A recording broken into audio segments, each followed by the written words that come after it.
Hello বিয়ান, আসসালামু আলাইকুম। কেমন আছেন? ভালো আছেন? তো দেখেন, সৌদি আরবের দুম্বার মাংস এটা আমি রান্না করতেছি। রুটিটা খাইব তারা। তারা ঝাল কম খায়, যে কোনো মশলা কম খায়, ঝাল খাই না। আমি শুধু পেঁয়াজ আর লোকার ঝাল ছাড়া মরিচ আর হালকা একটু দিছি, ধনিয়ার গুঁড়া। এ পর্যন্ত আমি পেঁয়াজটি সব দিয়ে দিব।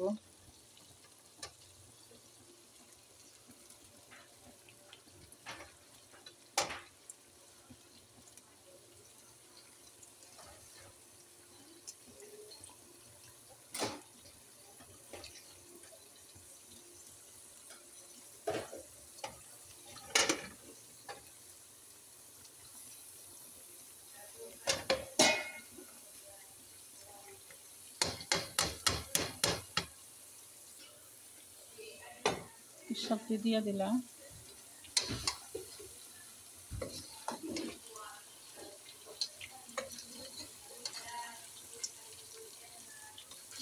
হ্যালো বন্ধুরা, আমার ফেসবুক পেজটা একটু ফলো দিও।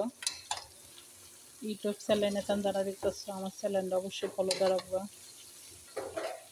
তো তোমাদের সাথে একটু শেয়ার করলাম। আমি সাথী, সৌদি আরবে থাকি। এটা হচ্ছে দুম্বার মাংস।